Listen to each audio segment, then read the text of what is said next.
for my lovely speakers. Okay, so Mhm. we'll go ahead. We'll go ahead and get started, just in the interest of time and to make sure everyone has everything that they need. Can I see the panelists and their topics? They'll be speaking. So my name is Helen Fisahaya. Thank you all for joining us today for investing in Romania. It's one of the fastest growing markets in the EU. We wanted to do this because we're supposed to have a conference this week focused on emerging markets, but unfortunately due to COVID-19, we decided to postpone it. And one of our partners was the Embassy of Romania. So as an alternative to the conference in the Week of Innovations, we decided to host a series of webinars in the next couple of weeks focused on various markets that we were going to touch upon in order to help people really understand and recognize the value of these markets and where the opportunities really lie. The speakers we gathered are probably the people you need to know in those markets in order to really get started. They're filled with information and experiences that will probably be most helpful to you. So first I want to start by thanking Razvan and Matai from the Embassy of Romania for being really great collaborators on this and spending their time and weeks and meetings to put the event together originally, but then being flexible to doing a webinar as well. I also want to thank Frank, who was also very helpful in the Romanian American Chamber of Commerce, for also being really great collaborators and helpful in helping us secure Dr. Michael Ryan, who's our moderator today, and to all our speakers who will be presenting information on a variety of topics such as energy, agriculture, funding opportunities, and technology sectors. These are the individuals, and we thank you all. So I'm going to go ahead and just give you a quick bio on who Dr. Michael Ryan is, and then I will allow Dr. Malika Ryan to take it away, and we'll have presentations. If you have any questions, please feel free to send it on the chat, and we will do some Q&As at the very end. This isn't the first and last webinar. We'll be doing the next series on Bulgaria, and then after that, we'll jump over to the African continent and host something on another country on the continent of Africa. So please continue to stay engaged and follow us via social media or any other platforms. We will send out information. So let me go ahead and get started. Thank you, Dr. Ryan, for joining us and your willingness to moderate this. It's an exciting conversation. Just in the time that I've been really engaged in Romania, I've learned a great deal. And I'm really excited about the opportunities all our wonderful speakers are going to talk about. So let me just give you a little bit about who Dr. Ryan is. He's a lecturer and a researcher at Georgetown University's McDonough School of Business. He's also at the Walsh School of Foreign Affairs and the Center for Intercultural Education and Development. He works on a variety of topics such as entrepreneurship, finance, economics, and he's worked across a variety of different international emerging markets. So I think he's the right person to definitely be moderating this conversation. So thank you again, Dr. Ryan, and take it away. Very good, thank you, a pleasure. It's a pleasure for me to be with all of you today. We know that for this group, being live in person at a series of events, not only this event, but all week long was the goal. And but we are not only undeterred, but we are optimistic about what the opportunities are to take advantage of this technology to talk with each other today. And I say, you know, I have a little bit of experience recently by organizing some projects with companies in Sao Paulo about how people are thinking about these issues of the coronavirus and the challenges. So I had a few companies turn me down and say, oh no, we can't do any projects with your students that are strategic and long-term planning oriented because we've got too many problems. Well, that was a couple of companies. But we had many companies actually who said, well, this is actually a very good time for us to be thinking strategically and thinking about what the opportunities are. And so, yes, we'd very much like to work with you. That's how I think we should feel about today. We have an array of speakers who will be able to introduce us to thinking about Romania as an opportunity for investment and to think in ways that are strategic, to think about ways that are about how the opportunities could emerge in the coming months and years. And we say in international business studies, we say, well, why would you want to make an investment? And one of the reasons we say, well, people are looking for market opportunities. Well, if that's the case, then Romania, we'll discover today, is an EU member. It's part of a market of 400 and some million people. So there's market opportunity there. And then we say, well, sometimes people are looking, as investors, we're looking for efficiencies. We're looking for opportunities to do some things we maybe have been doing, but do them better, do them more efficiently, do them in more cost-effective ways. We will hear several people, I think, talk about opportunities that Romanians offer for efficiencies to be gained through the kinds of capabilities. Capabilities, that's one of the other things that people say they look for in investment.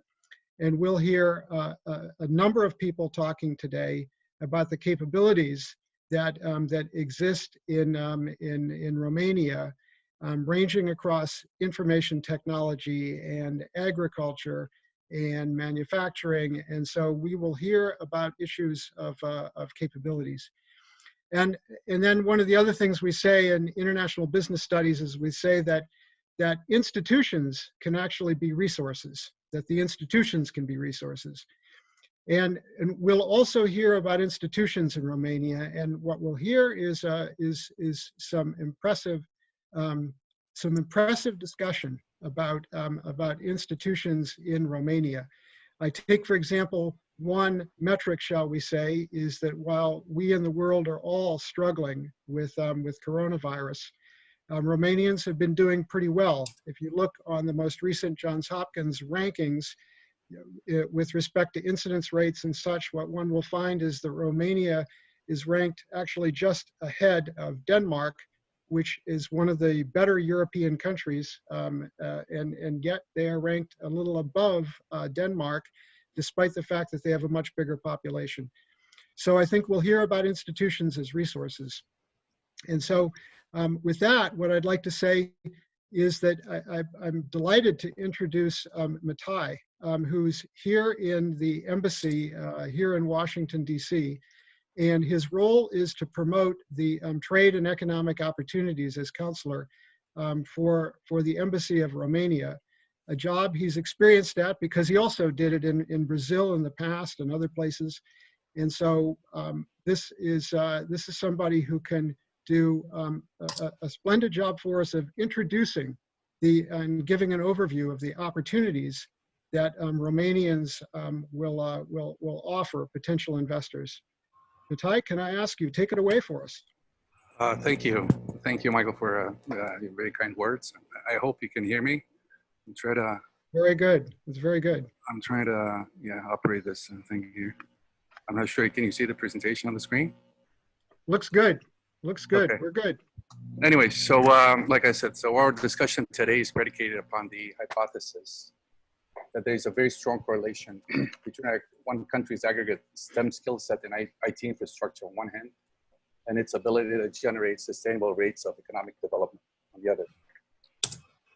Moreover, given I think the economic fallout of the current COVID pandemic, which will most likely reshape the geography of the supply chains across the world, having a strong IT infrastructure doubled by a qualified and flexible STEM trained workforce, which shares similar culture values, may be the most important ingredients for disrupting the current world hierarchies and creating wealth over the next 50 years or until the next pandemic, whichever comes first. Mm-hmm. As part of the EU, Romania offers an incredible market opportunity in terms of size. It's the 9th in the EU population, the 7th, and direct access to 500 million EU consumers and direct access to free financing. There is over 40 billion euros earmarked for Romania until the year 2024 for investment, for supporting investment projects in the country. From a security perspective, NATO membership and a 2% commitment to defense spending are also strong indicators for stability and predictability. Romania is uniquely positioned to become a regional powerhouse for technology innovation in the 21st century.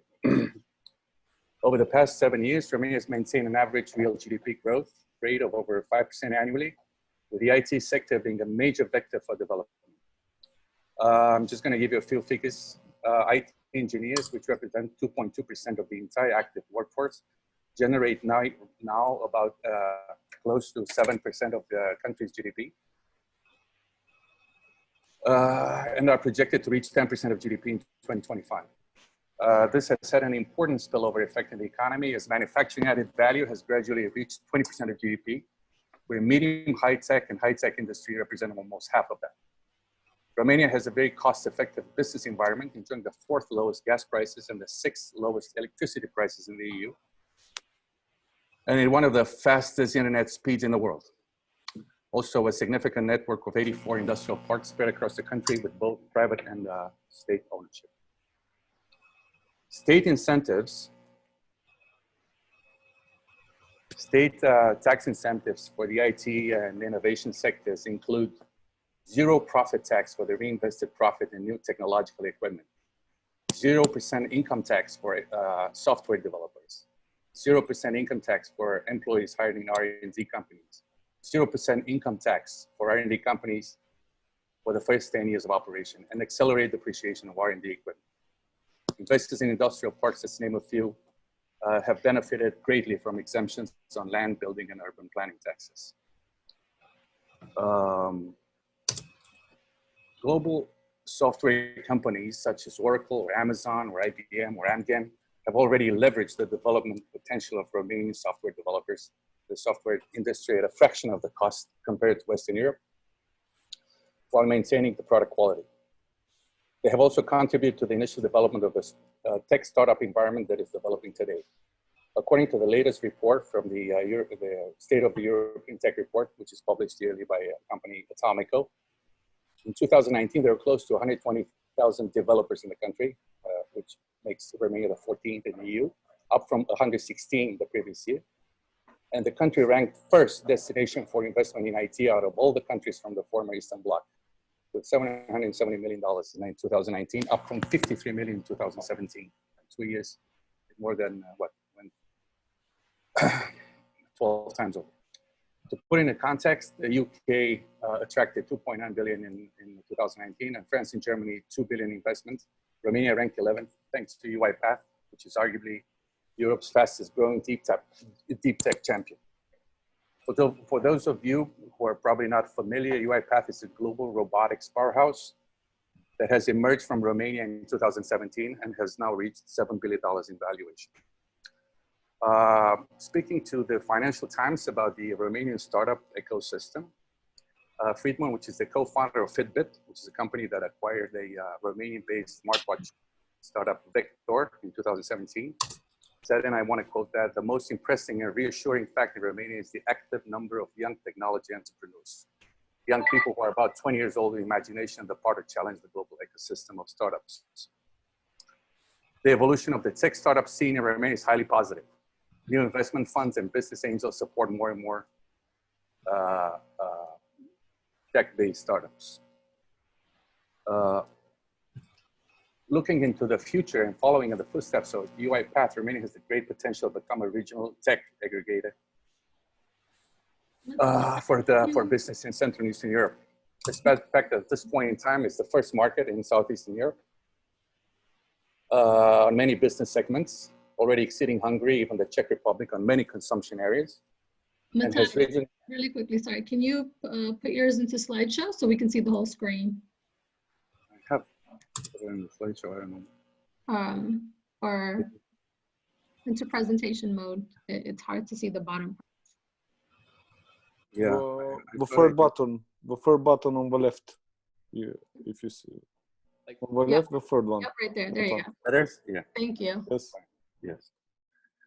So looking to the future and following, Romania is a great, like I said, become a regional tech aggregator. It has overpassed Hungary and Czech on many consumption areas and has recently created a flurry of tech development poles outside Bucharest, such as Timișoara and Iași, cities with large university centers well connected with key European hubs.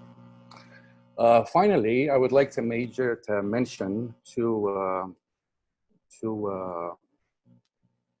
major directions for wealth creation sanctioned by the government.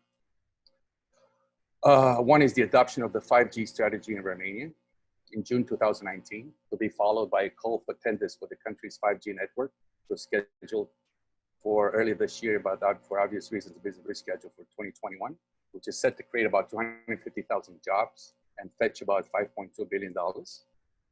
And secondly, the regional digital projects submitted at the 3Cs conference, which are creating an intelligent digital platform for the transaction of transport and logistics services in the area, an intelligent digital platform for water monitoring, the 3Cs digital highway, expanding the connection infrastructure in the south and the north to include cyber, 3Cs marketplace, enhancing trade investment and building regional value chains, extremely important, and creating interoperability solutions for the energy sector in the area. Last but not least, please don't forget to download. I will make this presentation available, as I have flagged 10 Romanian startups to be included on the Savvy Investors Radar 2020. Thank you.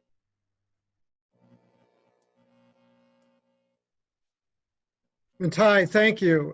A splendid introduction, and I said that we would see some impressive facts, figures, and observations, and indeed you presented those, and so it starts us off really well to allow us to further explore Romania as an investment locale.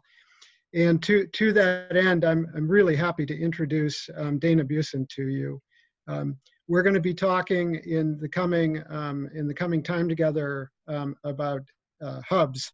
And maybe I could say that Dana has made herself in Hartford, Connecticut, a hub for those who are interested in Romania and Romanians in the U.S. and around the world. And she has done that as a lawyer who focuses on business and startup and on immigration. She speaks a number of languages, which is not only a good thing in general as for anybody, but in particular for her to help with immigration issues. And I would say that she has become a notable figure in Hartford and beyond in the Romanian legal community, being named over the last few years top immigration lawyers in the list in 2016 and 17. Newsweek Romania names her in 2019 as one of the top 100 Romanians to know around the world. 2019 Attorney of the Year in Connecticut, and 2020 40 under 40 to know who are showing leadership. And to be 40 again would be a great thing, some of us would say. Dana, welcome. We're looking forward to your comments and insights from your place as a hub and a global network. Thank you for the kind introduction. I just want to mention, I barely cut it on the 40 on the 40. This was the last year. But thank you. You're very kind. I do want to acknowledge Connecticut's place as somewhat of a hub, given its very strategic location. It is a state, a small state, but it's strategically located on the East Coast between New York and Boston. And that manages to give us a position where any company that wants to access the US market from Romania or anywhere else has direct access to New York and Boston markets as well, without the costs of launching in those areas, given that Connecticut presents better costs of launching. But I would like to start my presentation on telling you about the educational opportunities that we want to develop, because of my firm belief that the way to create cross-border opportunities with any country, and especially Romania, is through exchanges that have three prongs: educational or academic, governmental or policy making, and business or commercial. So the three prongs are educational, politics, and business sectors. And that is what characterizes the collaboration between the Honorary Consulate of Romania to Connecticut through me and the Quinnipiac Central European Institute. So a little bit about that collaboration. and about the Honorary Consulate of Romania. As you've heard, the vision of the Honorary Consulate is to foster bilateral relations between Romania and Connecticut in a number of fields: educational, business, commercial, scientific, social, cultural, legal, etc. We are specifically excited about fostering entrepreneurship between Romania and Connecticut so that Romanian entrepreneurs get a chance to access the US market, as well as vice versa. Connecticut entrepreneurs would get a chance to invest in and access the Romanian and the EU market. About the Quinnipiac Central European Institute, my good friend, Dr. Christopher Ball, is the Honorary Consul of Hungary, but also a professor of economics at Quinnipiac University. So as such, we get to collaborate with that university through this institute that is a university-wide organization that builds bridges with countries from Central Europe. To begin with, Hungary, it then expanded to Poland, and is now looking into expanding to Romania. It is multidisciplinary in nature, and I want to tell you how the collaboration started. It first started at the commercial level. We were, Dr. Ball and myself, we were conducting business matching events between Romanian, Hungarian, Polish companies, and Connecticut companies. And that's how it all started. With time, on the next slide, you could see that it developed into a much more robust collaboration, where the Institute is now doing a whole lot more in the fields of, in a broad area of fields. And as you could see on the next slide, it goes very much into diplomatic, high-level policy making spheres. And to give you a sample of what they do, Dr. Ball is running a student consulting team, which is 100% student run. Multidisciplinary teams consult on innovative startups from Poland, Hungary, and Romania on entering the US market. For example, they've consulted with over 20 Hungarian and Polish companies already, and they're looking to expand more and more into Romania. He has an international economics research team. As an economist himself, he engages in economic research with his students and produces an annual Global Economic Outlook report for the World Affairs Council of Connecticut, for example. On the next slide, you will see the various internship opportunities he arranges with New York City and DC, among others. He also arranges for his students international internships in Hungary, Poland, and we will be working together to arrange them in Romania as well. On the next slide, you will see that not only do we invite companies from Romania to visit us in Connecticut, but we actively take American companies and we invite them to business and political events, networking events in Hungary. There's an annual Szegedi Hungary event. It's a town near Budapest where students, businesses, and politicians come together to network and form connections and build bridges. At this event, I was personally invited at this event. And I want to tell you that even Romanians, especially Romanians from Transylvania, which is near Hungary, they like to attend this event and to network with this in this amazing environment. Polish students also come, and Polish businesses. So the Budapest Hungary event is not only for Hungary, but for the entire Central European region. It's an excellent networking event. As you could see on the next slide, data science is a powerful field in which Dr. Ball focuses his activity. You could read about the Global Business Affairs certificate he has for Poland, which we hope with time will be also developed for Romania. And on the next slide, you will see the cultural and artistic events that we already started to develop in collaboration with the Central European Institute. For example, we just had an event where a movie director from Romania, Victoria Baltag, visited us and projected her director's cut of the Pitești Experiment, which is an amazing movie about the horrors of communism in Romania. It's the first movie of its kind made about the Romanian communist experience.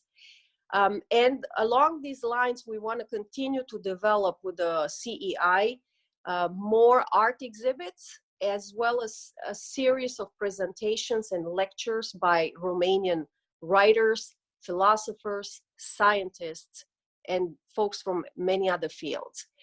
As far as future collaboration opportunities, on the next slide, you could see that in progress are the Policy Fellows, the Central European Policy Fellows Program, the Water, Environmental Science and Policy Program, developing the Quinnipiac opinion poll. As you know, the Quinnipiac poll is famous in the United States for its accuracy in conducting political polls and a variety of other polls.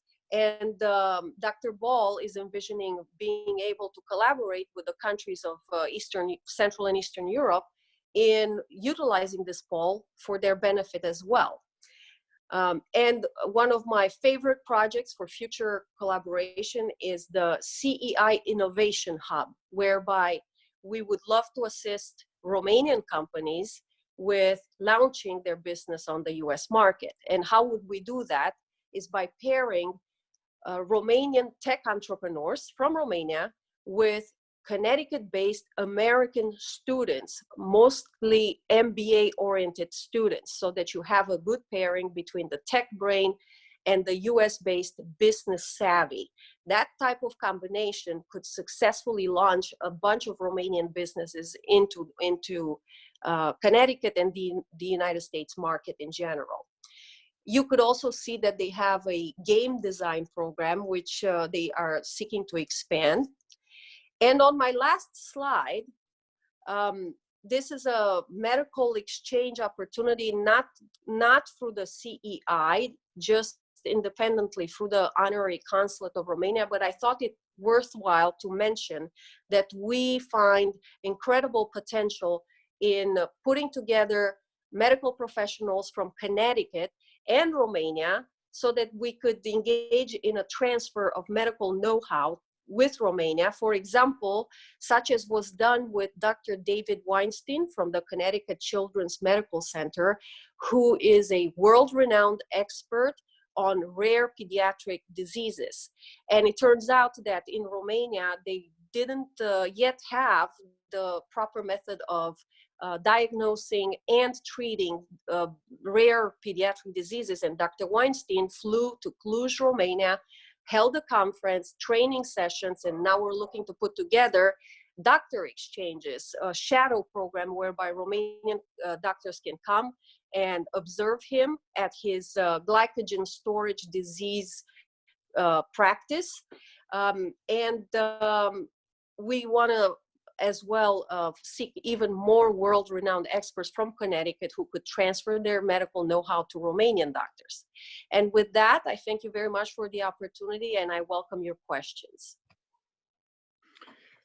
Splendid. Dana, thank you so much for that insightful introduction into to some things that you and your colleagues are doing in Connecticut to draw linkages with Romania and within the region.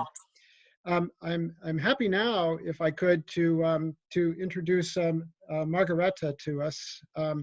She is a lawyer, but we're going to find that she will want to talk about more than just the law, because in particular, she is focused on a multi-stakeholder dialogue that has to do with automation. And so she'll talk about that. And I would like to add that that her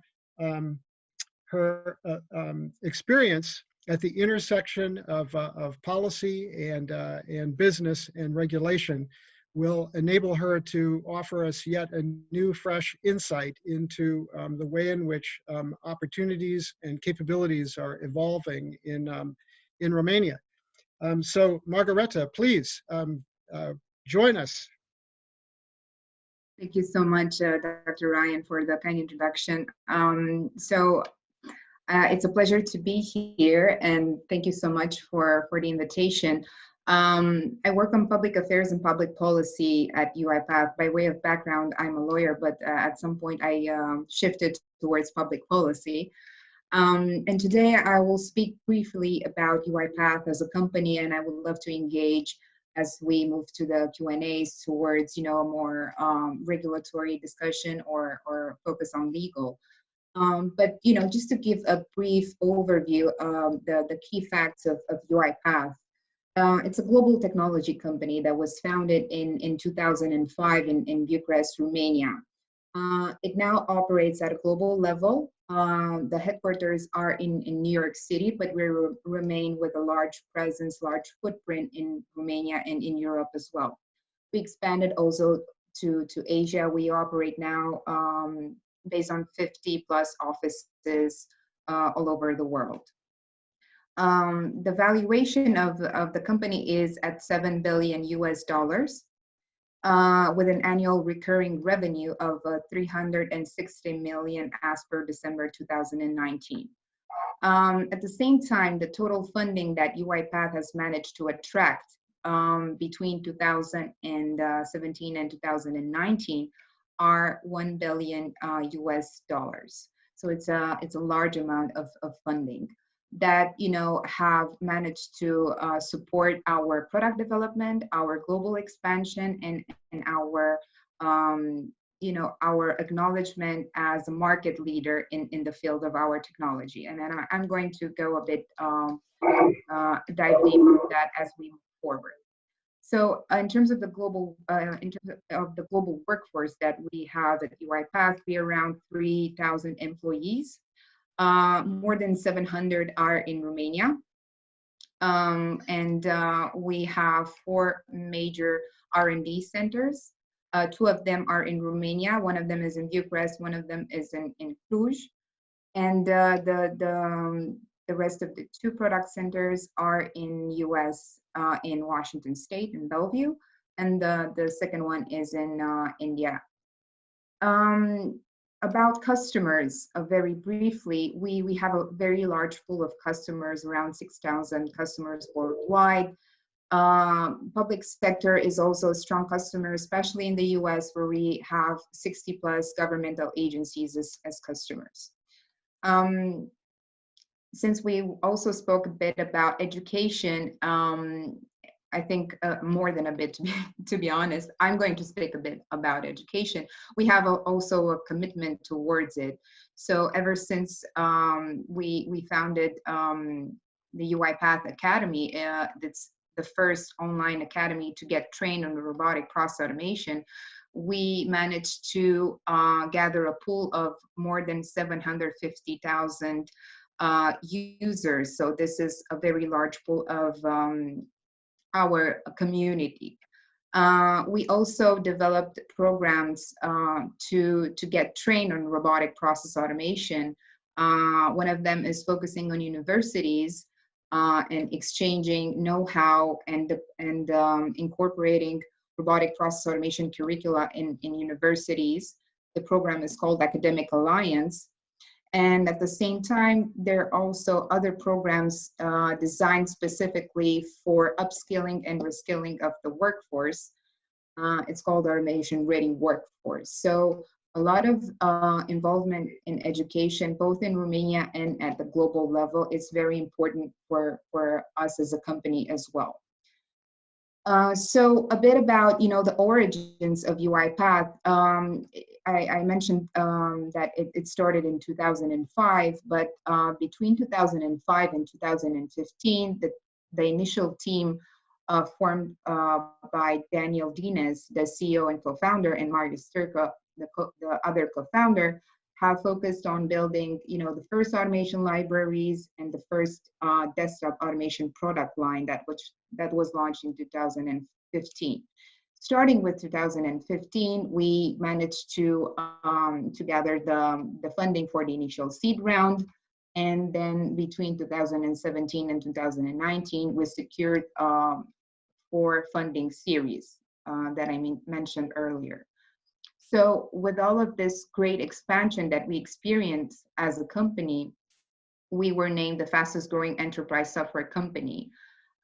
So this is a very powerful statement, and I'm very humbled to take part of this amazing expansion that we witnessed together with our partners and customers.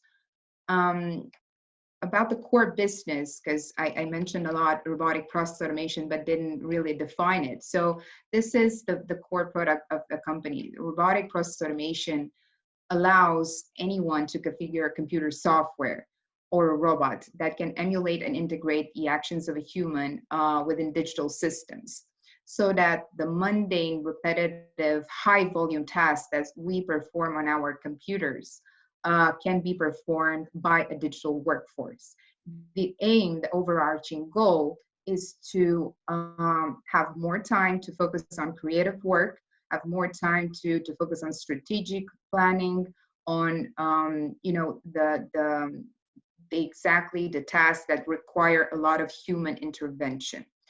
So this is the core product of Uipath. And on this RPA platform, now we integrate a lot of other capabilities, including process mining, analytics, artificial intelligence, machine learning, in order to boost the capacity of the platform and to help organizations scale business operations, improve productivity, efficiency, employee engagement even faster.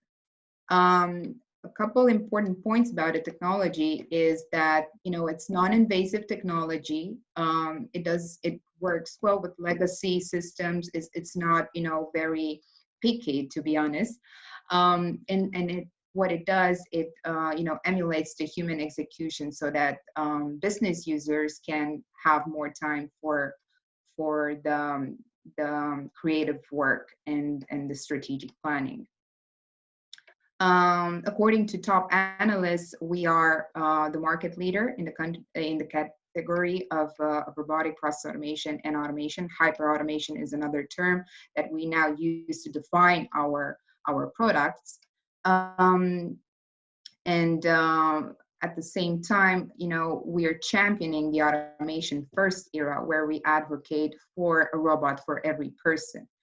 A robot for every person is something that's becoming a reality. It's not only, it started with a dream of Daniel Dines, our CEO, but it's now turning to reality as more customers are implementing this vision and started deployment of, a robot for every employee.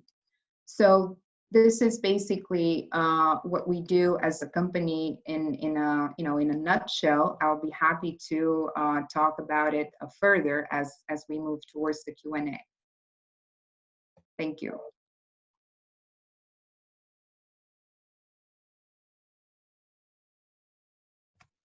Thanks so much, Margaret. That was such a nice introduction and overview, continuing to emphasize the way in which capabilities in Romania around information technology are deep and are well developed. And so that I think reinforces a message to us about the kinds of capabilities that investors can find in Romania. So thanks so much.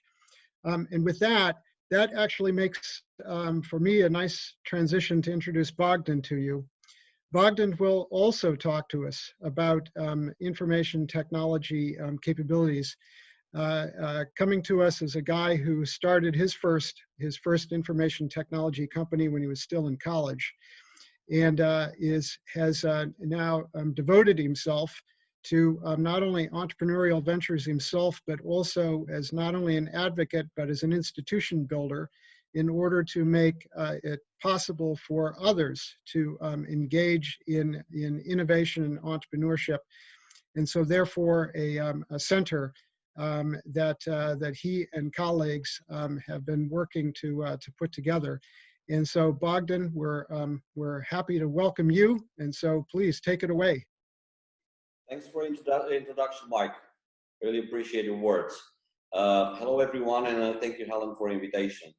My name is Bogdan Christian Stanac, and I'm the Managing Director of Webilia Group, a private group of companies that delivers IT services and businesses in the public sector in different markets worldwide. Our headquarters is located in Romania, and most of our work is conducted over here. Of course, we had to reorganize a little bit with the COVID crisis.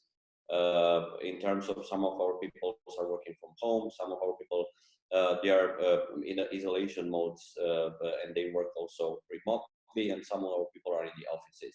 I can say this because I'm managing different markets in different countries and different cultures as we operate in a lot of countries already. Countries like India, like Philippines, for example, or Singapore or Emirates, where we have a lot of issues with the COVID crisis. From my point of view, I think especially in this country, in Romania, the situation is pretty stable, especially in the IT industry.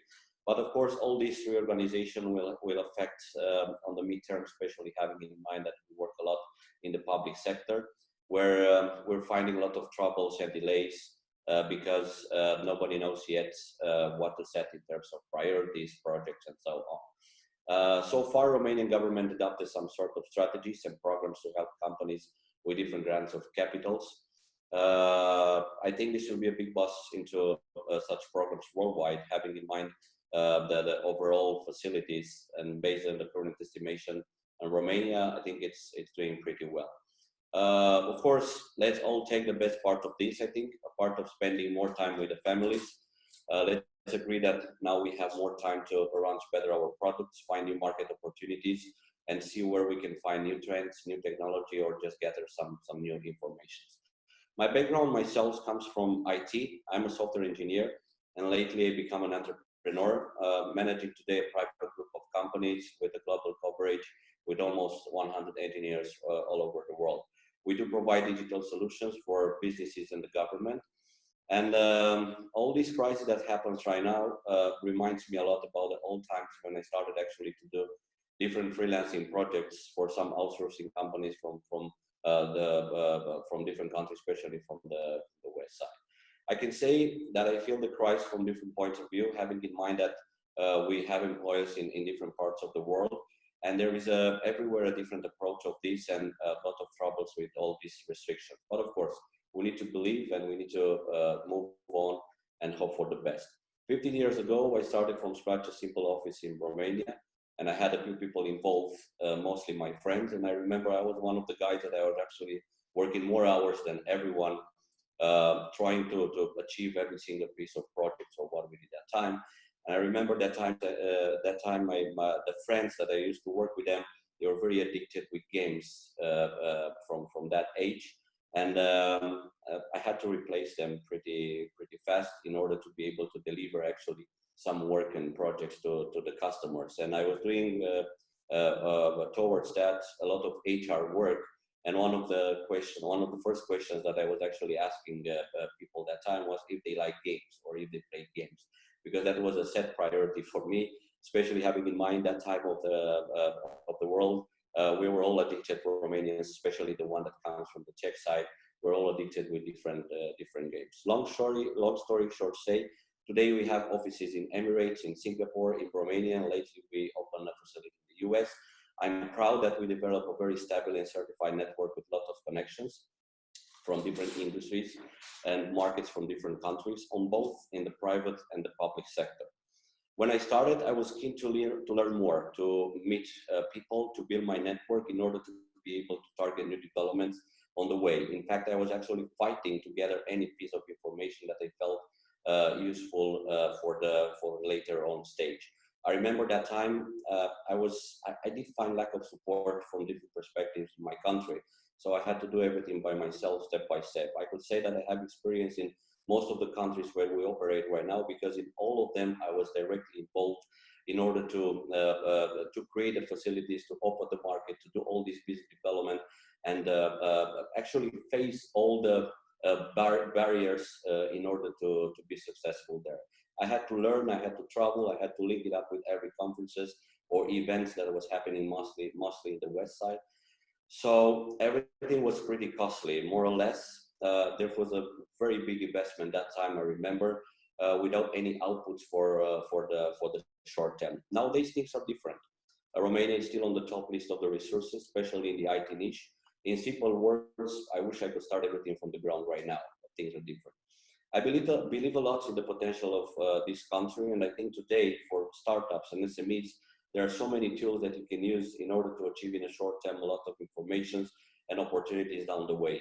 In our country here today, we can speak about cyber, we can speak about AI, we can speak about IoT, big data, and blockchain. And there are plenty of providers, and I think a month there are a bunch of events with where everybody can find information, improve skills on the workshops and so on. Starting with these simple questions, I was struggling during the time, almost 15 years, how I can open a company in a specific country, what's the best resource to hire in order to be able to start there. Is that the lawyer? Is that the business consultant? Is that an accountant? What kind of market is there? How I can develop that, and what kind of opportunities in terms of getting as soon as possible to the next level with my startup, for example, what kind of funding, what kind of grants, what kind of financial opportunities I can find, and so on. These are questions that did set a barrier to everyone that is interested to open new markets. And I believe in new beginning, even if you have a lot of experience and you're doing it amazingly in your current market, the story is totally different. And I'm just speaking it from my personal perspective. It's about culture, it's about education, it's about laws, and so on. This is one of the reasons that we're working today on a big dream. From the starting point that I was not able to get any help when I started to be a real entrepreneur, if I can say it like that, to the end point of how to start doing these services in the specific market. We developed a project called Innovation, Excellence, and Startup. We just name it INES. We believe that INES will be a home for innovation, and why not in the following years, one of the most IT centers in the Southeast Europe. We aim to have their different channels focused in terms of AI, IoT, cyber, blockchain, and so on. And this is how we'll be able to help startups and help SMEs getting through all the procedures of blocking questions and the trade barriers in order to meet the specific requirements, including legacy, IPR, financing, opening gates to different markets, and so on. We imagined a network of innovation centers in the countries that are strategically positioned for different funding sources, including EU, USA, Horizon 2020, and so on. Romanian business world is developing fast, and I think there are many financing sources for projects, ideas, startups, and SMEs. And most important, I think we have something that not many people have. We're Latins, and Latins work with passion. Everybody knows that Romanians are hard workers. I believe in our evolution on our local business ecosystem, and I think we became pretty upgraded with hot topics and technologies that are available nowadays.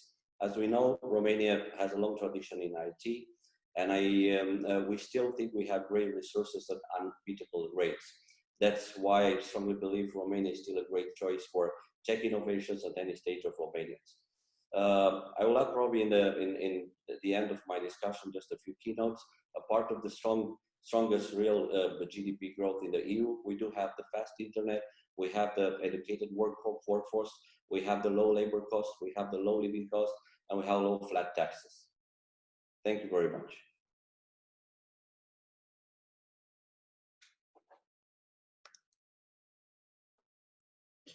Bogdan, many thanks.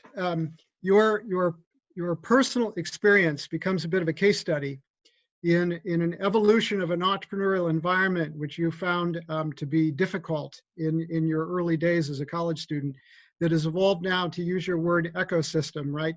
That's evolved in your mind to an ecosystem in which innovators, especially who are interested in applying information technologies, will find a very receptive environment, that the institutional environment, the range of the universities, the skill sets, the capabilities among young people that have been created, the relationships among Romanians around the world, you find and encourage us to think of Romania as a very positive ecosystem for people like yourself, as you say, to be 20 again, right?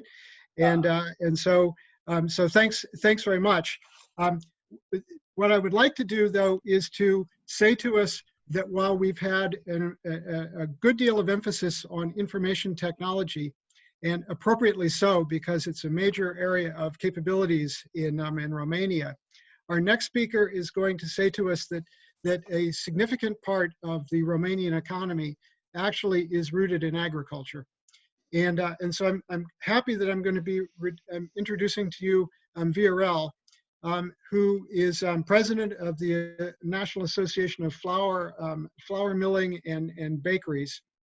And what he's going to be doing for us is to say that Romanians actually have a good deal of expertise and capabilities in areas of agriculture generally, and in particular in areas of wheat and flour. And so, Viorel, we welcome you and look forward to your remarks. What do you have for us? Okay, thanks a lot, Professor Ryan. So, as a matter of fact, in order to be better understood, I am not a food technologist. I am not an agronomist. As my colleagues like to say about me, 25 years ago, I was a lost R&D IT engineer lost in the agri-food world. And this was mainly due because at that time, my friends and colleagues from the US Embassy and USAID in Bucharest convinced me to leave for a moment the R&D side of the story, where I was acting, let's say, on a leadership level, and to start using my abilities in order to build a new, let's say, a new system of agri-food organizations in Romania based on the American models. So I started that with milling and baking industries, and but promoting a lot and applying a lot of my system engineering studies in Bucharest. So developing such an organization on an integrated level with a backbone on the supply chain and with a lot of other branches on the all related necessary services and technologies that might help the supply chain in order to be effective. Anyway, I didn't lose my first love in terms of ID and research and innovation that I promoted all the time, and together with a lot of other European and American colleagues.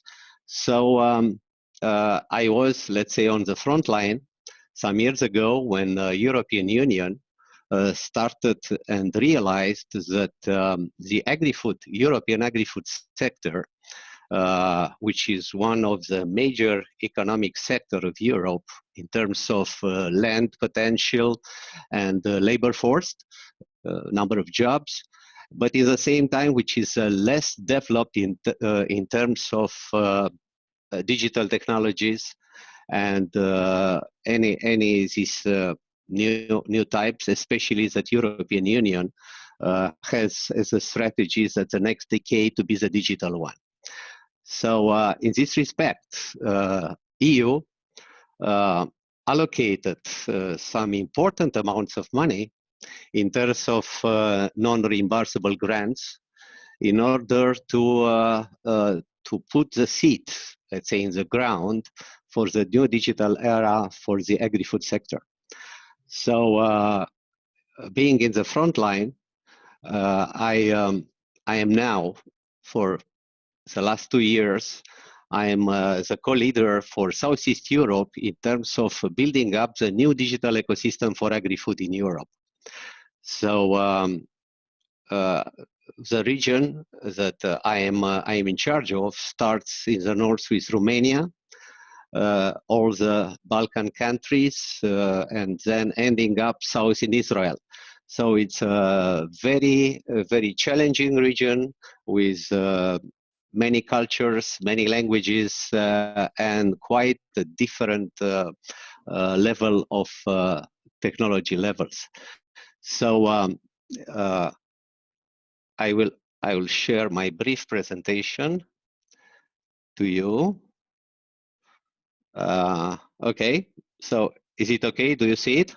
This is good. It's good. Okay, so the major platform for securing the digital transformation of the agri-food sector is called Smart Agri-Hubs. And as the title shows, it's been connecting the dots.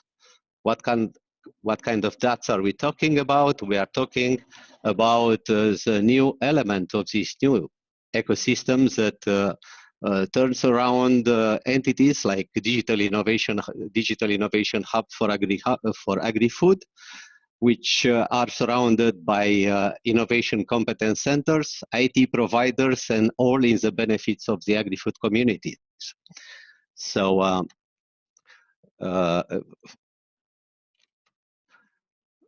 so this is a new strategic objectives of our common agriculture policy for EU for the next decade. And as you see, knowledge and innovation is one of the major requirements. So Europe understood a basic principle on the market. So all the times there will be more than 2 or 3 of entities offering the same kind of product and service, and there is only one customer. And the big question was, who of the 2 or 3 or more will win the competition in order to sell it? And one of the basic and simple answer is the innovative one, the one that is coming with something new almost every day if it's possible. So that's why innovation now is a key word in the future European policy. So as I told you, this slide shows you a little bit of the Europe potential and in that European landscape, Romania is the 6th country. In terms of agri-food potential, Romania can very easily secure food for 5 or 6 times the Romanian population. So we have an exceeding potential in terms of agri-food. And the concept of the Smart Agri-Hubs is very simple, is to apply all the latest IT technologies in the benefit of the agri-food communities. So especially what you see, IoT, artificial intelligence, cloud computing, blockchain, linked, and big data. And this fits very well with Romania because as my previous colleague speakers said to you, Romania always had an outstanding high-level school in IT. This led to quite brilliant generations and generations of people graduating this top-level school. So that's why I said in this moment, investing in the Romanian digital innovation infrastructure means investing in a quite brilliant community of digital innovators. And I think this is one of the most attractive and challenging way to invest in the future of Romania, but not only Romania. And I said, investing in Romania meaning investing in many other countries as well. So these platforms offer a big opportunity because normally, as everybody knows, financing a startup, financing an innovative idea is not for our banks of today. No banks will accept of financing such things, but unfortunately the banks will need to understand that digital innovation and innovation in general is a new business model of the future. So this new business model needs a way of financing, not only by, let's say, innovative fintech companies or something like that. So the whole financial system should make a change, should be innovative itself. So in this way, the EU provided large amount of money for as seed money, as non-reimbursable funds in order to finance such ideas, but only innovative ideas as to make them and to prepare them to be mature for the market of tomorrow. And if we are speaking only in Europe about the market of tomorrow of digital innovation, I can tell you that while together with our colleagues, we were lobbying the European Parliament for the next budget from the next decade, we were a little bit reluctant to propose about 80 billion euros in order to finance research and innovation in the next decade. And we were very happy that the European Parliament finally approved for this program 120 billion. So in the same time, for agri-foods, there are also tens of billions of euros that will be allocated as grant co-financing for agri-food developing infrastructure. So there is a big market that we have 2, maximum 3 years in order to prepare for. So as companies or umbrellas that we need in order to grow up these startups and these innovative ideas, it's something of the challenges that I'm also involved in, because in all these platforms, we have to also prove that we have some matching funds that together with the grants offered by the EU will join and make the flagship innovative experiments, like we call them, to make them for real. And especially we need expertise from US companies, from Romanian, American, from all kinds of companies in order to help these flagship ideas that have been financed and have been proven for the market, in order to scale them up, in order to, let's say, to be the major candidates for the next €1 trillion grants that will come up in the next decade. So I would say there is a big market and a big opportunity, and Romania, I'm happy to say that it's one of the major players for this future market. So from this point of view, I think that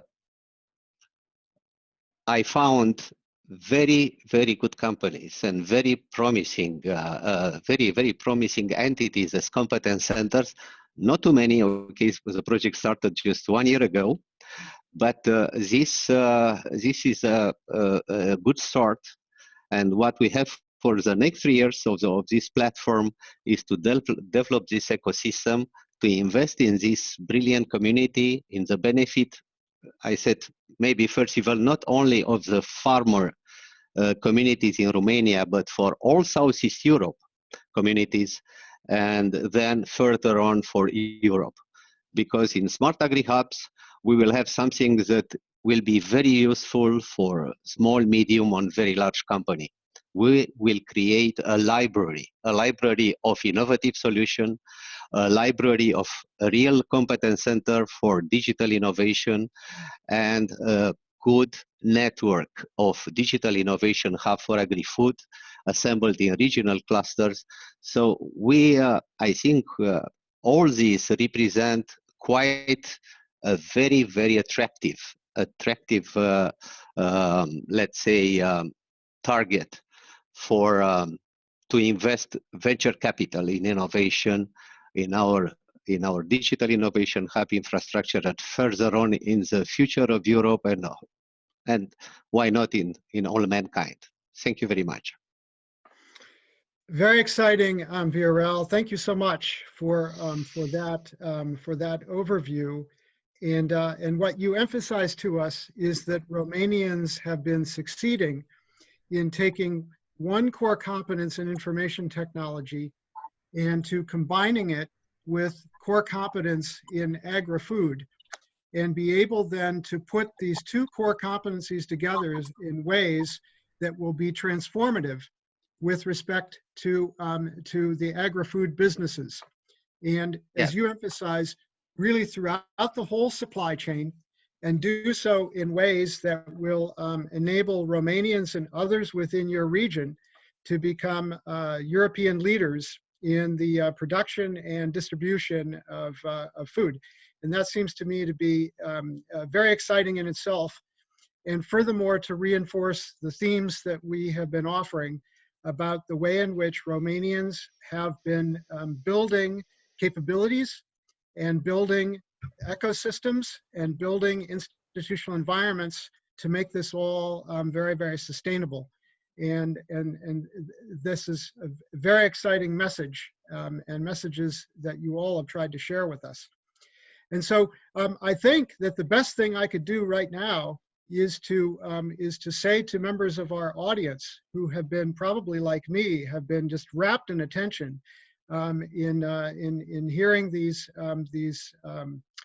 insights into opportunities, and call on our audience to say what might your questions be? What comments and questions would you like to pose to this really splendid panel, who have offered us so many keen insights and really illuminating comments about the opportunities that exist in Romania. So let me welcome any comments or questions, please.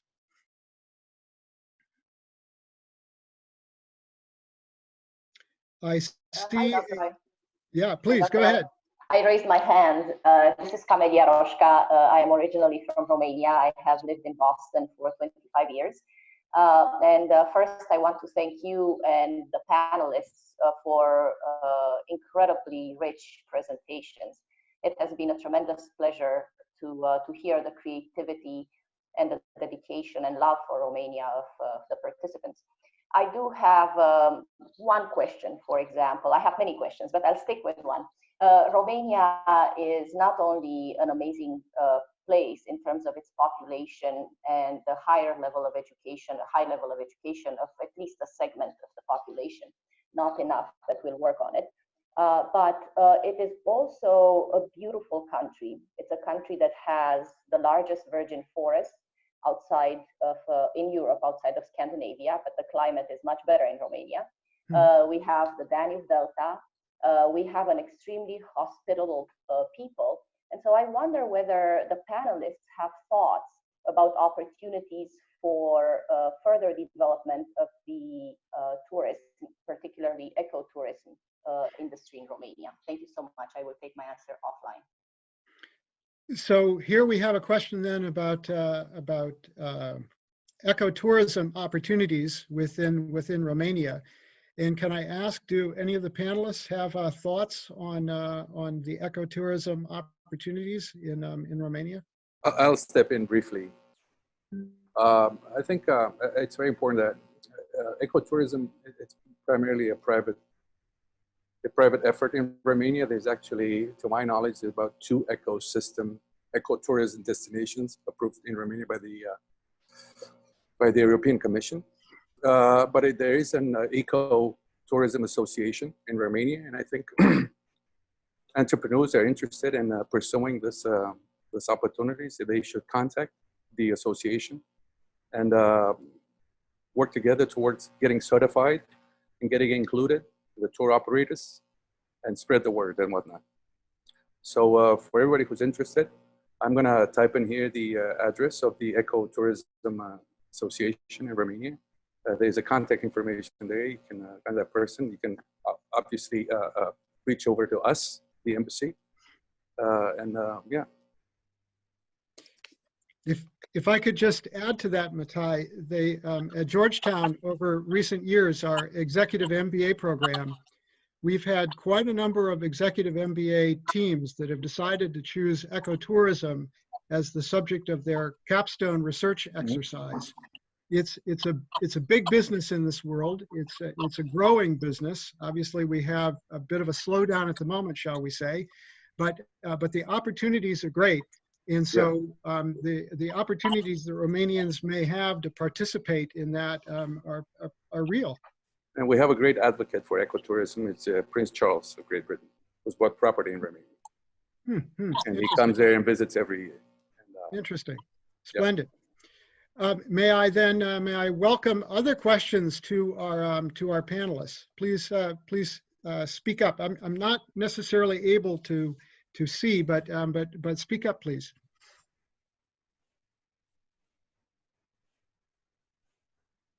All right, so my name is Eugen Bold. I'm a Romanian American also, and I have a question for Ms. Dana Bucin, but also for the other panelists. So recently I read an article in Forbes magazine discussing the fact that a lot of businesses, multinationals and large corporations are starting to move their capital away from China. They're pulling it out for a variety of reasons, some of which are economic, some of which are political, regulatory. And so they're looking for places to park that capital, places where they can invest the money. And Romania, for all the reasons you have described before, is obviously a very attractive place for a lot of that capital to go. The problem is, in my opinion, awareness.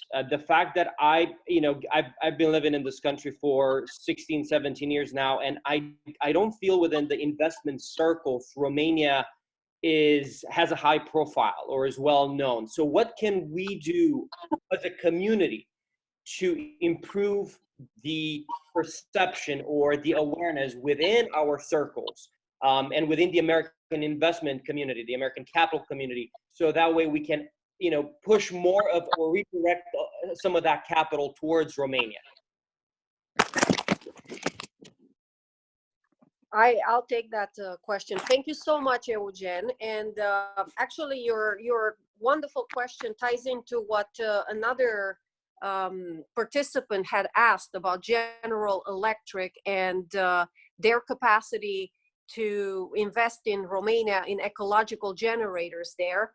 I believe it was Mr. Dan Măzăreanu, if I'm not mistaken. So thank you both for the questions, because I am actually thinking very, very intensely about that question today. You're right, it is a trend these days to start thinking about alternative investment opportunities in countries that are not China, Romania being a great one. And as an honorary consul of Romania to Connecticut, I have access to about 18 or so global companies who are either headquartered in Connecticut or else have a substantial presence in Connecticut. And I'll give you examples of programs that are already ongoing with big multinationals from Connecticut and Romania. It is mainly in the military defense sector. You may have heard Lockheed Martin has invested in artificial intelligence and robotics in Romania. As well, there's a lot of transfer of military equipment. Connecticut being a huge defense contractor state. Pratt & Whitney, another Connecticut-based multinational that produces helicopters and engines for aviation equipment and all sorts of other aviation equipment, has also collaborated with Romania and has sold either directly or indirectly such equipment to Romania. And there's many other examples, but in times such as these, I'm personally interested to facilitate connections with these multinationals, global companies that have a great presence here in Connecticut. And I would do so by reaching good contact there and fostering the relationship, and then seeing what viable projects there might be for investment in Romania. And I would like to do so in collaboration with my colleagues at the Romanian Embassy in DC. We could review viable projects for investment and explore avenues to get these global companies in Connecticut and beyond interested in investing in Romania. So thank you very much for your question. I'm very, very much on it at this point. Thank you.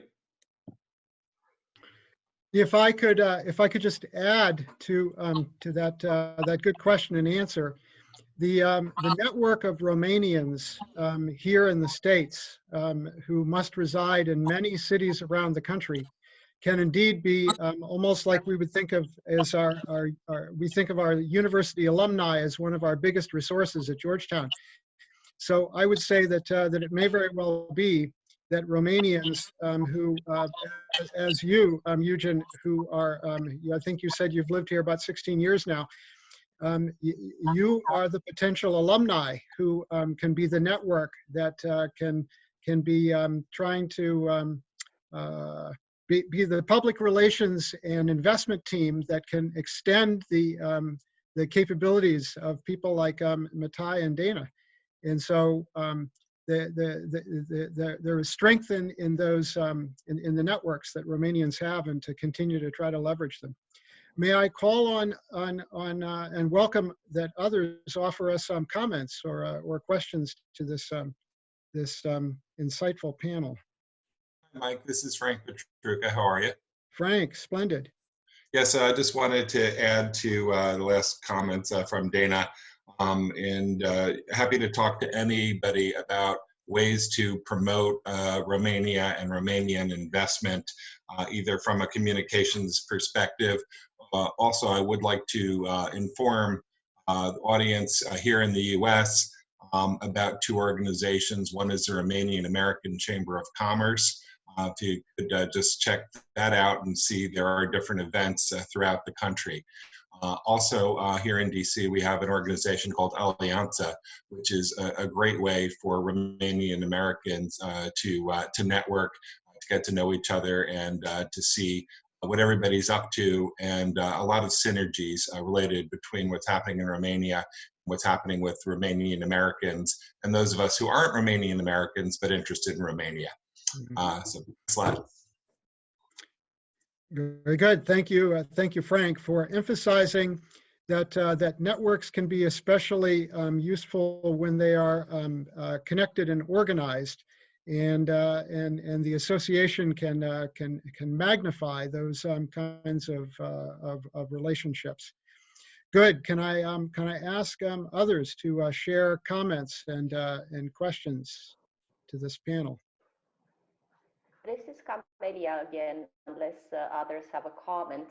I would like to ask the panel whether they do find it relevant to also connect to similarly interested groups that are now in Romania. I personally am connected to a group that is called Repatriot, repatriot.ro, which is comprised of many business people that primarily returned from Western Europe or the United States and have opened businesses in Romania. And they are working really hard to try to encourage Romanian emigres to return to Romania, specifically through business. And I'm interested in the panel's opinions on these possible collaboration. Thank you so much. I could take the first answer here. Since I am very well connected with the Repatriot network, which is a great network for everyone interested in business opportunities in Romania, as well as for the Romanian diaspora members who are seeking to either return to Romania or collaborate more with that country. So I want to say that absolutely that's the network that I resort to anytime I'm looking for quality connections in the business world in Romania. And it's part of our puzzle, right? Because we want to make connections between the business sectors in Romania and the United States. So for that, you need really good in-country connections, and the Repatriot group is excellent in doing that. And then you need very well-connected people here in the United States, and all of us here on this panel and in the Romanian diaspora are fulfilling that role. So absolutely, I fully encourage you to visit their website and seek collaboration opportunities anytime you may need to connect with Romanian business opportunities on the ground. Thank you, Camelia. Thank you, Camelia. Let me just say something really quickly. So what we're going to do after this panel is actually, everybody's providing so many great resources, especially those who are in Romania. And we're going to collect all that information, and we'll ask you guys to share more if there is others, and we'll put that together to send for everybody. The focus of this is so you can hear those who are actually on this panel, who can serve as experts and connecting centers of interest. But I do want to make sure that everybody understands that the goal is not just US to Romania, but also the greater Africa to Romania. I know we have some agriculture companies from the continent, governments, and then even universities from the US on this call. So Mike, there's one question from Ngozi Bell in regards to what types of opportunities and interests. Actually, Ngozi, if you want to ask your question versus me trying to, that would be helpful. Can you hear me? Yes. Yes. Yeah, I was really curious. So many years ago, my mother actually used to take medical schools from Nigeria to Romania, Bulgaria, all those countries. So I got very familiar with the landscape of the country, but this was several years ago. But I've always had connections and some contacts and friends from there. So one of the things that I have seen, especially in light of China, is that Romania is really a good hotbed for technologists, especially software developers. And there is a growing cluster on the continent of Africa. And I was just wondering if there's any kind of interchange relationships or something that we can connect to facilitate that engagement and just to make it more solid, or at least to tap into it if it already exists, right? So that was my first question. The second one was very specific. I was listening to what Uipath does, and I was just wondering if they have an ecosystem that they're tapped into in the continent of Africa. I just think that Africa is extremely important to a lot of these emerging economies, and if we can foster those relationships continuously, I think the opportunity will be great in the future. I can pick up briefly on that. So about our presence and operations in Africa, yes, we do have a presence, and we're focusing a lot on that area, Middle East and Africa altogether. We have also a stronger presence at this moment in South Africa. I noticed that your questions were more towards West Africa, but please reach out to me and let's take this offline and let's discuss it. Happy to explore how I can put you in contact and how we can collaborate. And I encourage everyone in the webinar to do the same. So if there are any specific questions, please reach out at my contact details, and I'll be happy to support and connect you with the right folks. So obviously, I wanted to add that there's a lot of emphasis from what we have observed in Africa on coding, and also there are a lot of opportunities with the Academic Alliance program that I mentioned earlier. So a lot of students in Africa are getting trained on robotic process automation, which is, it's incredible. So I just want to take a moment to acknowledge that it's a very important achievement for us. Thank you. Oh, I'm sorry, I would like to jump in. I saw a very interesting question from Nenad Dordovic about the US companies transferring their operation from China to other destinations. I think this is something that we've been thinking about. And I think, like I said earlier, I think the fallout from the pandemic will reshuffle the balance of power around the world, and that supply chain will, for a long time to come. And I think the strength of Eastern Europe resides in the ability to scale, to make it interesting for the US industry to move part of it, particularly high value added and medium and high value added technologies to Eastern Europe, start producing there, start shifting over to Eastern Europe. And I think we can convince the US industry to do that if we join together and demonstrate proof of concept and ability to ability to scale as a, as a block, I think. That's my take on it. If I could, oh yeah, go ahead. Sorry. So I wanted to add something you about. were actually the person I was going to call on, so perfect. Oh, that's good. So I wanted just to announce a good news. So in this moment, together with my colleagues in the large European partnership, we are assembling a new proposal for extending smart agri-hubs for Africa. So in this moment, we are working on this extension and to ask for more additional funds in order to extend and promote the results of the Smart Agri-Hubs results in Europe to African countries. So very soon it will be submitted to Brussels for approval.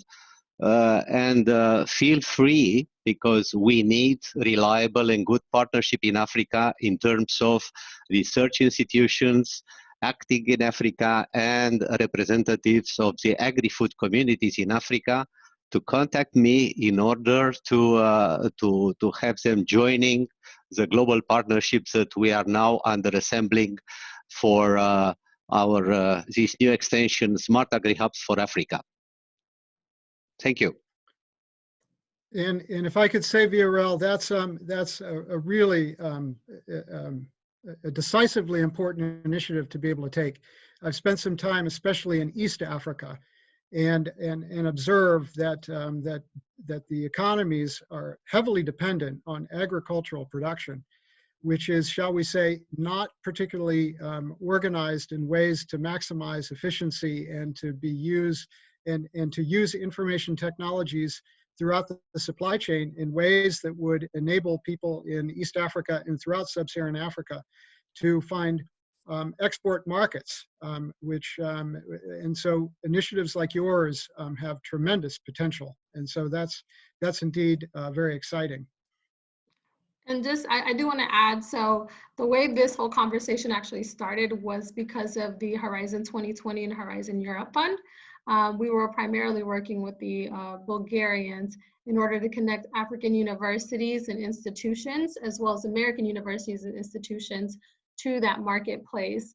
And then it expanded with Razvan and Matai into Romania. And then that's where we came with Viore. But it is very important that people understand that there are a lot of opportunities, both not just in doing business, but in collaboration, research and development and funding within the education sector. Through resources like Mr. Marin and others, to actually be able to take their technologies to another marketplace. So that's really critical, which is why we've gathered all these people to provide you that information. We have a couple more minutes. So Mike, do you want to take about 3 more questions and then we can wrap up? Maybe I Can you can hear also me? Sure, Bogdan and Bogdan. Sorry. Go ahead. Go ahead, Bogdan. There's also a question from NGOZ Bell asking if there is any engagements between Romania and Africa.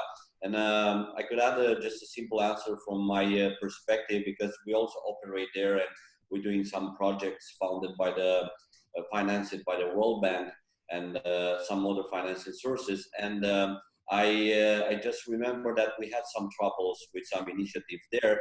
And there is actually an association called Romanian South African Business.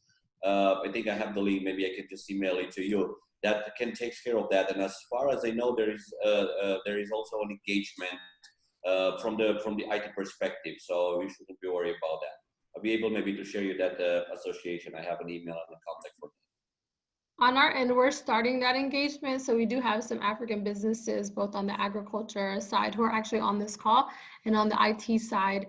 And so we're pairing them with different institutions like Bogdan to start different projects right now, and then looking at different ways that they can engage with the funding side of it or the university capital. There's a group of vice chancellors in Nigeria, actually, who are very interested in working with the Romanians.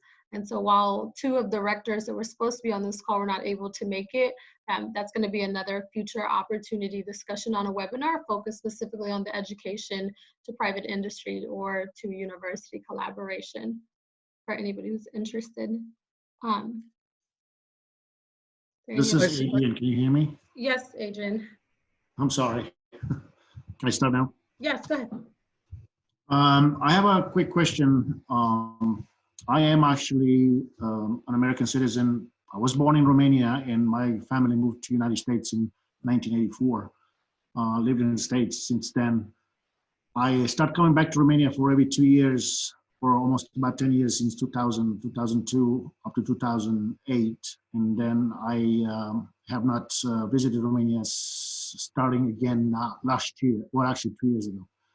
I have a company that I established in Atlanta, Georgia, a company called GTI, Global Technologies Incorporated. We are a business facilitator service. We started as an IT data and information security solution provider, but we expanded now and we are doing some other projects that involves more multiple services, which some of them do involve development of technology. I paid attention to Romania for the past 2 years while I visited here, and since I'm fortunate to have access to some property of my family where I can live and stay in Brasov, I've been spending time last year for about 10 months out of the year exploring IT resources, engineering groups and companies in Romania.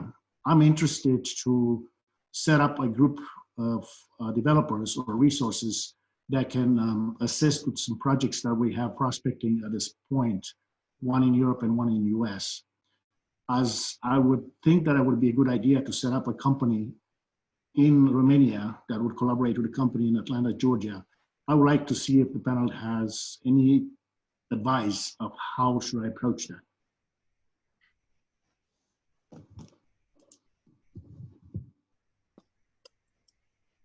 Bogdan, you might want to take that. Maybe yes, I was trying to just, if I understand it right, you're asking that your intention is to do some development projects, and you're thinking to open a company in Romania and then have some sort of collaboration with your Atlanta company. Is that right? Correct. Yeah, that's correct. Yeah, I can say that again from my point of view and how I used to work in the similar business model. As you know, nowadays it's pretty straightforward to open a company in Romania. I think even nowadays you can do it online. I'm not sure 100%, but you can, at least the first step, you can start doing that online. So the first step would be to just set up a company here in Romania, and then you can just work directly with your company there. But I have a question for you. What is your intention to have the group of developers? They will be Romanian based or the US based? Because that's a major point that will matter.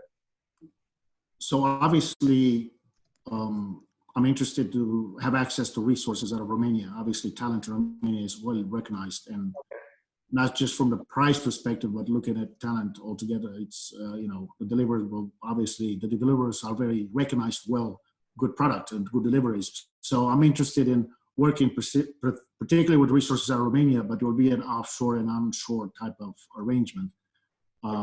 I'm preparing right now information and presentation to this developing projects that we would like to prospect on, and I like to possibly have information that I can present about Romania and doing business in Romania. This is why the reason I'm on this session specifically. I thought this was a good idea, and maybe possibly Matei also had in his presentation some stats that would really help too for my presentation of encouraging you know, my clients to possibly take on the benefits of doing business out of Romania also, working with developers. I'd be happy to follow up with you at any time. That'll be great. Thanks. That totally makes sense, and I'll be able to share all my experience with you and give you a sort of advice, because basically this is our intention to do at INES with the Innovation Center we're doing. Basically, a part of the resources and teamwork that we can deliver for you. We're also able to help you with all things about legacy, business consultant, companies, and all this stuff. So I think it would be good if we can just share our contacts on the private, and then we just continue the discussion there. I just posted in the chat my contact info. Would that work for everybody? That's fine. Thank you very much. Hey, this is Hector. Can you guys hear me? Yes. Awesome. Adrian, thank you for the good startup in that conversation, because it's actually a good segue into some of my questions. So kind of additional concerns regarding, I guess you would say mostly startup companies that are in the IT, digital, and blockchain type of ecosystems. My questions were more direct towards GDPR, the European Data Protection Regulation that was passed not too long ago. So I was looking for essentially some use cases examples that touched on, risk, impact of GDPR on any smaller startup companies that are established in Romania, whether 100% or they have the workforce split up between Europe and United States for the software development side of things. So the answers could range anywhere from legal perspective, IT, cyber security, or policy. So if you guys have any of those type of use cases, it'd be very helpful, and I'll post my contact information in the chat as well.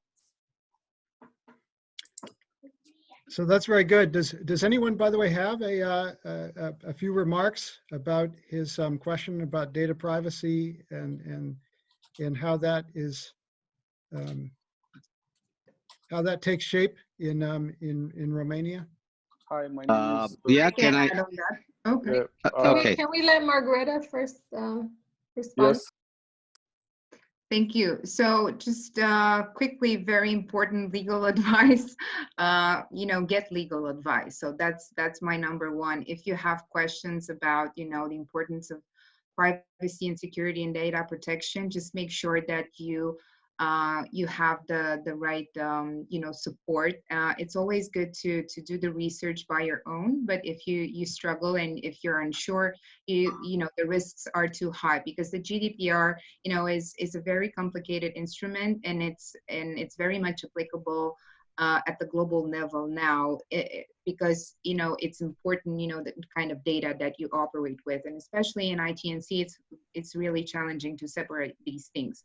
So that would be, my advice. We as a company have had from the very first beginning a very, strong focus on privacy. We have strong legal department, because the legal component is very, it's very important to integrate in an IT and C company and tech company. And now, especially with the AI regulations and everything that's going on around these topics, it's another reminder that, regulatory aspects play an important part in the process of, product development. So that would be my take on that. Can I add something? Yes, please. Okay, so I want just to let everybody know that in all European Union, including Romania, there is a very strong and very detailed legislation about GDPR. And in Romania as well, we have new administration that is controlling and monitoring the GDPR, all companies to respect GDPR, and also the penalties are quite important. So if you fail GDPR in Romania, the penalty is so high that bankruptcy is the least you can suffer.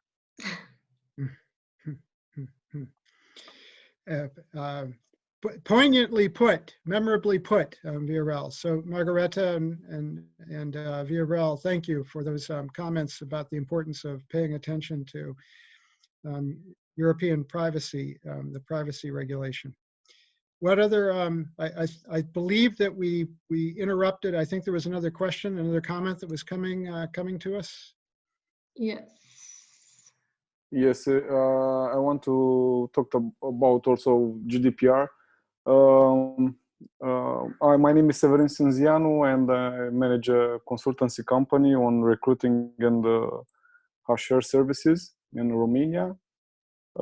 So we have clients from IT with offices in England, but also we work with company from US.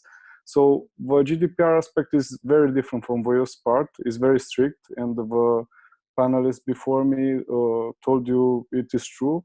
but it can be solved with a good lawyer in Romania, and you can follow up with a repatriate team from here in Romania, which I am also a volunteer of, and you can get a lot of good contacts, good attorneys in order to have a strong GDPR here in Romania. And also, I want to point out that from IT part, there is a side of the good talent and the good price for talent here in Romania. You also have better fiscal, how can I put it, fiscal advantages in Romania, and also you should check that out. I've put my email to follow up, and also I also recommend you repatriate email also for follow up. Thank you very much. Thank you. And I think those comments, emphasize, Helen, that I mentioned efficiencies at the outset. And so the focus on capabilities also brings us back to issues of efficiencies. And the point that was made about the relatively low tax rates, and then the somewhat lower price tag on talent in comparison to how it might cost in, say, Western Europe or in the States, creates some opportunities for efficiencies in the applications of information technology talent to people's operations. Hi, this is Camelia Roșca again. If I may jump in again, thank you, Dr. Ryan. I would like, if I may, add to your list of opportunities in Romania, the list for higher education opportunities. The medical school in Romania is recognized, for example, in both the United States and in Western Europe. And as my colleagues have said, the technical education in Romania is also valuable. I personally am working on developing a business called Global Access to Education for All, in which I intend to open these opportunities specifically to American students. But I would like to work with our colleagues in Africa if they are interested in bringing African students to Romania specifically and Europe in general. Thank you. Thank you.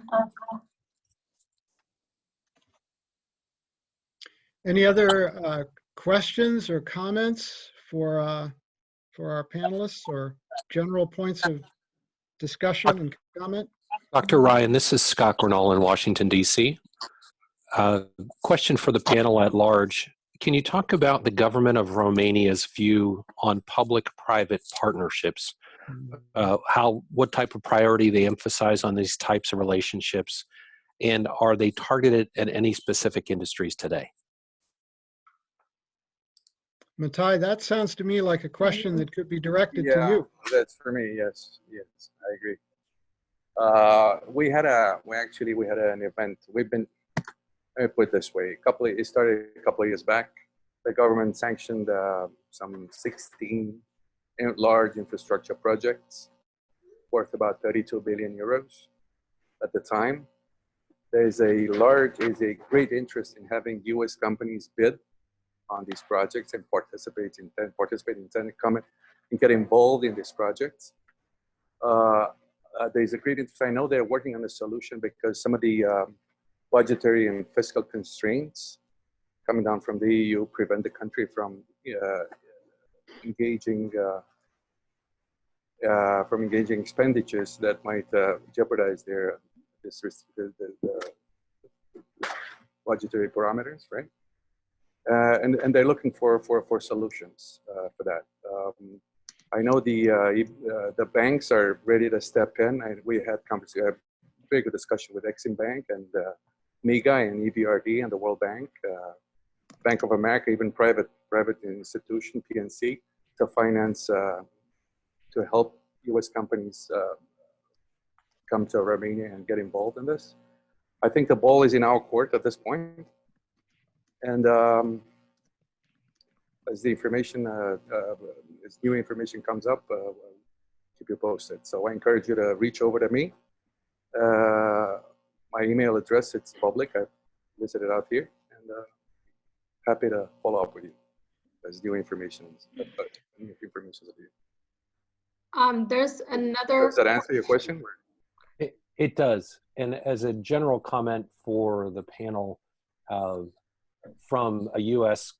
Company who has no Romanian connections by nature, that type of thing, someone who's purely looking at business relationships from a business perspective, I found the support as a U.S. company, context, responsiveness, et cetera, to be really good. The team you have in DC and the team you have in Romania have been very easy to work with. So for the folks on the panel who are like me, who are considering Romania as a location or a place to go for business partners, we've passed on some much larger countries in Europe and have put our primary focus on Romania for those reasons. It's not just cost, it's the talent, responsiveness, eagerness to work with private industry, et cetera. It's really been excellent.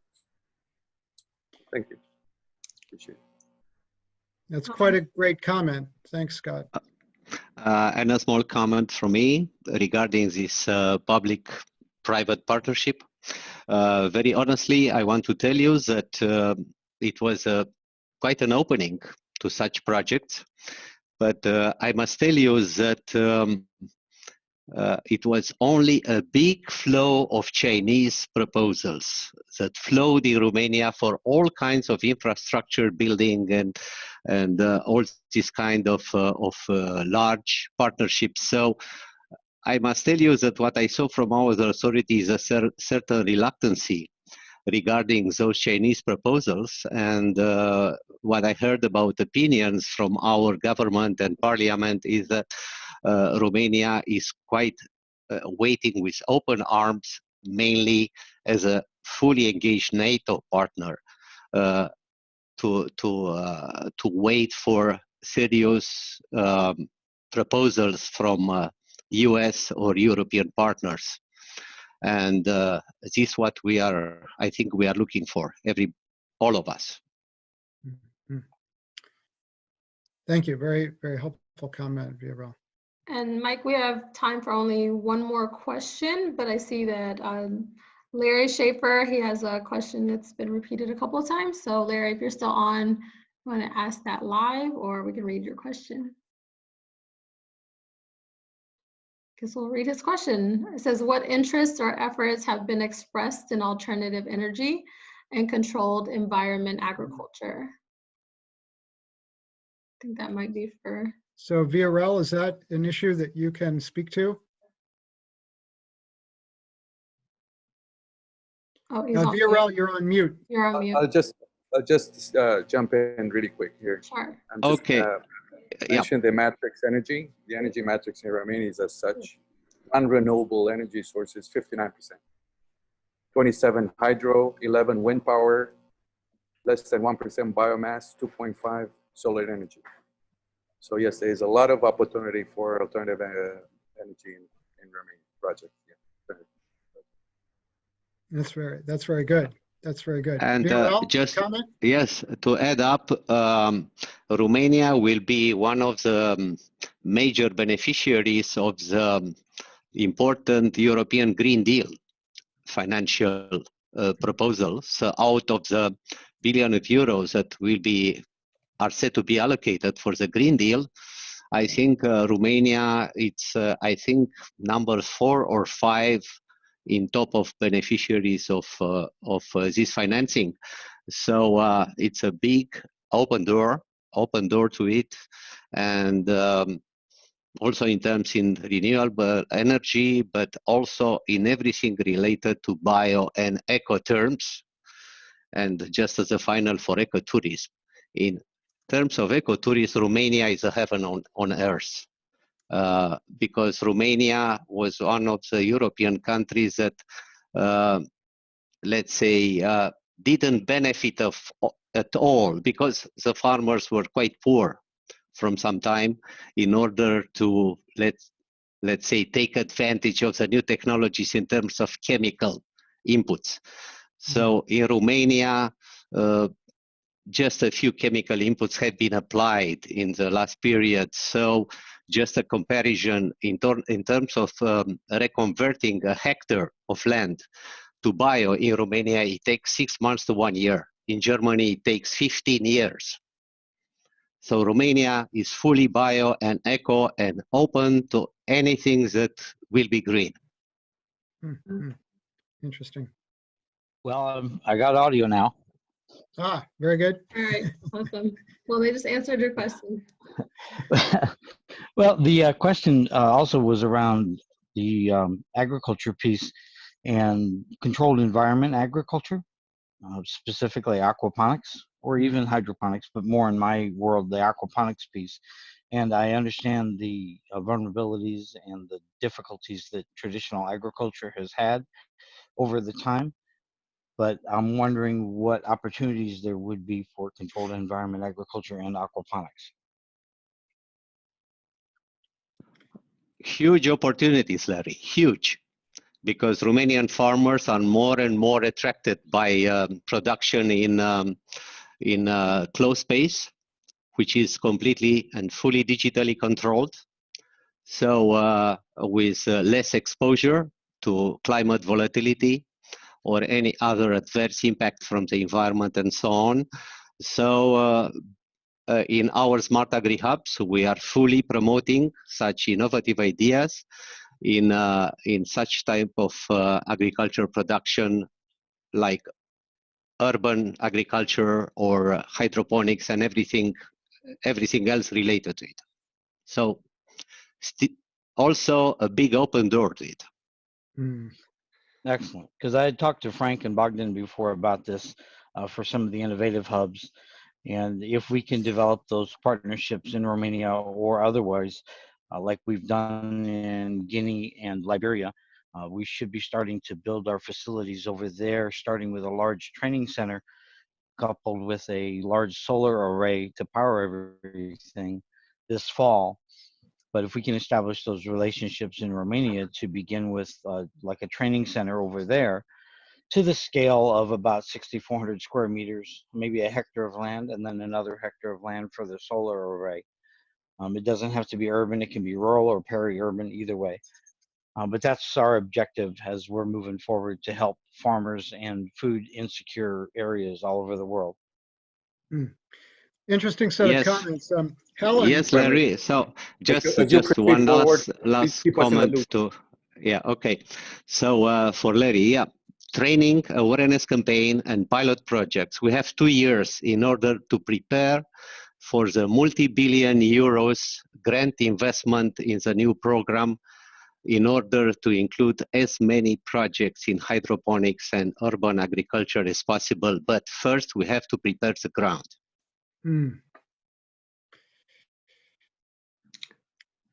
And so, Helen, could I say, it seems as though, if I could quote Viorel twice now, a few moments ago he said, open door. And just now he said, prepare the ground. And so it seems as though that's what our panel has done today. They've emphasized that the door is very much open and have talked a good deal about the ways in which preparation and preparing the ground has been underway, continues to be underway, and they want to see people working together to do more in that direction. So Helen, this has been a pleasure for me. Thank you. Thank you to everyone who joined this really robust conversation. I also learned a great deal of things that I wasn't aware of. And so we all, you know what I mean? I want to thank everybody, especially on this panel, and Dr. Michael Ryan for making time out of their busy schedules to carve out 2 hours to speak to our audience today about not only why they should invest in Romania, but also the how. We find that a lot of companies are interested in new markets, but they struggle because they're not quite aware of how to engage that market and where the challenges are. But we wanted to bring together the embassy, because as a US citizen and in the US, you start with your embassy, and and that's actually like the starting point. If your embassy is great, you get to a great kickoff. It's not so great, and I would like to say that the embassy here, Razvan and Matai, are very, very helpful. and they do the extra work, they go the extra mile, so I really appreciate that. I also want to thank Frank and the Romanian American Chamber of Commerce. They've been extremely supportive of everything I've asked of them and have gotten on every call that was requested to make this a reality. Thank you, Dr. Ryan. I know your schedule is really crazy these days. You're hopping on calls every day in every different country, and so I thank you for getting on this call. And especially to our panelists, Burel, I met you in DC and we had a great conversation, so it's really great to make this a reality and for you to be able to share more about what's happening with the Smart Hub. I think there's going to be a lot of great collaborations that come out of this. Bogdan, thank you so much. We continue to really enjoy working with Ennis. Thank you guys for being supportive on the GMI week and everything else that you continue to do. Dana, it's been a pleasure having you. I think you really showed people what it means to really focus on a specific region and make that a reality, and partnerships and collaborations. And Margarita, thank you so much. Uipath is such a great organization. I know so many people are either using that platform or engaging with it. So to have you on this call is really critical to show what a DNA-based Romanian company can do internationally. And Matai, of course, we continue to work together. Thank you to our audience. I really appreciate the fact that we have an audience from all over the world and not just in the US. So for those who are on the continent, all over Africa, thank you guys for joining in. For those in Europe, wherever you may be. Our next conversation is actually going to be on Bulgaria. So as we continue to explore different markets, this is an opportunity for you guys to really learn about these markets and see if you want to enter them. And we're happy as a company to help you get into those markets through collaborations with these individuals and speakers that are on here, as well as others. And we're going to continue to find ways to really add value to the ways that you can learn about these markets. So as a follow-up, we are going to send you guys a copy of this webinar. And we'll also send you all this information kind of collected into data, so you have very clear directions as to where you want to go. And if you have any questions, feel free to email me. I'll shoot my email here if you don't already have it. Not, thank you guys so much. I appreciate it. And thank you all for joining us today.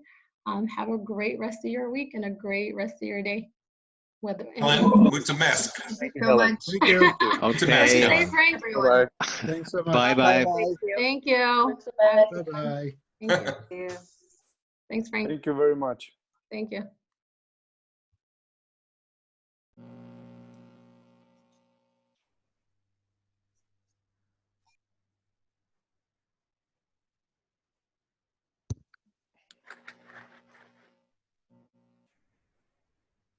Matei, you still there? There you go. Yeah, I'm sure here. Okay. I'm trying to figure out where you have your contact info. Yes, it's Washington. I'll type it down here. That'd be great if you can do it in the chat or. No problem.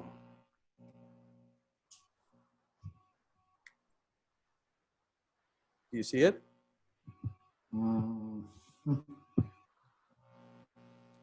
Hold on. I don't see it. Mateo, you can directly send it to Adrian too. Yeah, I'm doing it now. Thank you. I appreciate it. Mateo, I'm just looking for some information when I'm. Yes. Are you able to see it now? It's washington.economic1@mae.ro. Okay. So that's your email address. Great. Okay. And then I can